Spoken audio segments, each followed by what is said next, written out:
What is going on, NBA fans, Nuggets Nation? I am Tom Leuthner. Welcome back into Nuggets today. I'm finally back at the home setup. Only going to be here for about a day or two, and then I'm back on the road. But we are officially, at the time of this recording, a day away from free agency. Now, when this episode airs, we'll probably be a couple hours away from free agency, and I know that that's a pretty interesting topic for Denver, obviously, because there's not much that Denver can do cap wise, roster wise, and I don't believe that we'll be seeing many trades from Denver like I've covered last episode. But we do have some news here. Obviously, Denver is still trying to fill out their staff, and they just got permission last night to go ahead and interview Jared Dudley and JJ Berea. Now, to me, this is interesting. Denver has a lot of role players around Jokic. I know that you can say technically Jamal Murray is an all-star, but technically he's also not because he's never made the all-star game. I know that he's an all-star caliber player,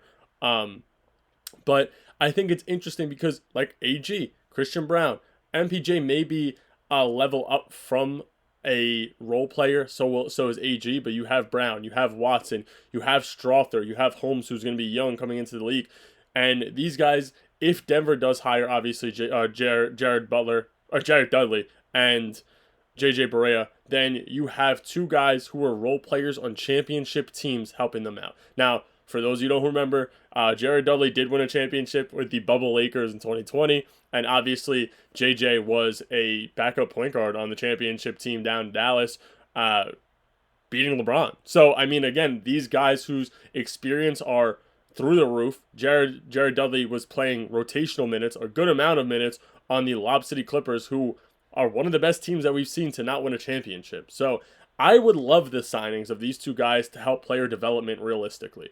That's one thing that Denver's been struggling with, I feel like, is player development. And I know, obviously, MPJ, Brown, and Murray are the three guys who can prove that that's sort of not true. But, I mean, guys like Monte, who we end up releasing, Will Barton wasn't made in Denver. He was not drafted to Denver either. You look at guys like Strother, who may not be developed the right way right now. A guy like Watson, who needs to start finishing around the rim more. But you hope that the new staff, the new coaching staff, and the new management can help these players develop even more.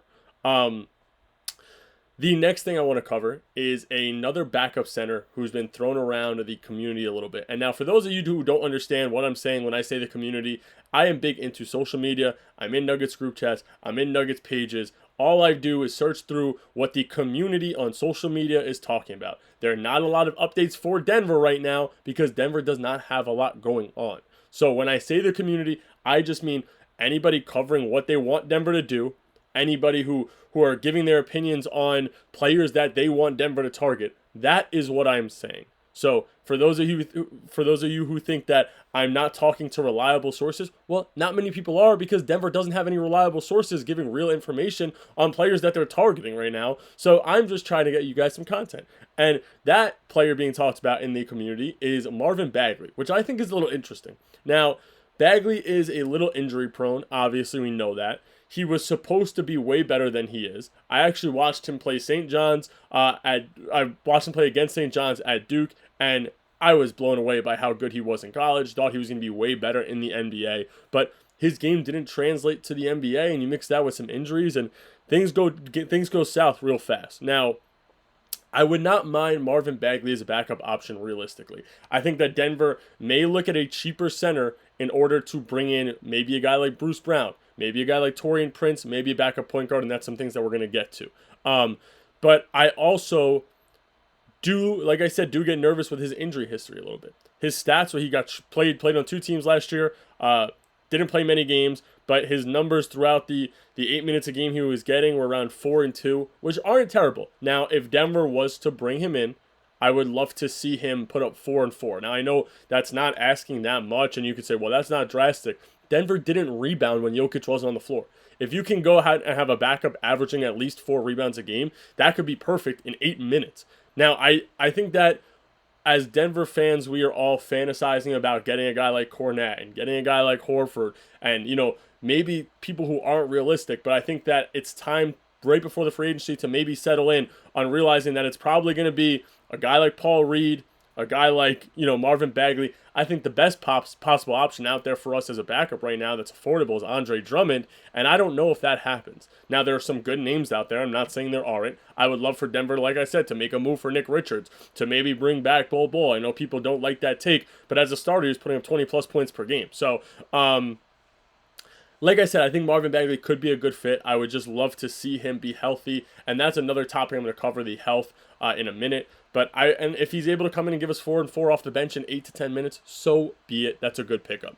This next guy I want to talk about is a 3-and-D vet, and I'm sure this name's been flying around the community as of right now, and that is Nick Batum. Now, he constantly produces when needed. Now, I've been seeing a lot of people in the community saying that they love him as a backup to Bruce Brown, meaning if Denver can't get Bruce Brown, you go ahead and you pick up Batum instead, and I would love that. Like I said, I would love Taurean Prince rather, but if we're not able to get Taurean Prince and we're able to get Batum on a vet minimum for a year or two, then so be it.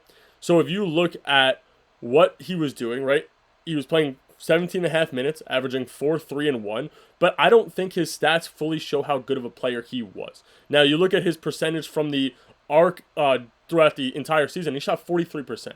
Now, I know he wasn't taking that many shots, but that means when he was getting the opportunities, he was hitting them at an efficient rate. Against Denver in the playoffs, you look at his points, and now he's probably the 8th to 9th option on that Clippers team. And you look at his points from games 1 through 7 in order.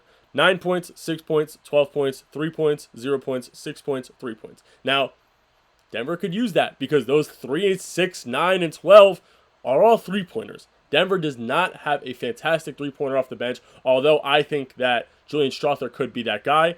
I think that we are still hoping that Denver can get a sharpshooter, and it's going to have to be somebody affordable. I would love for it to be Luke Kennard, but if it could be a 3-and-D guy like Batum.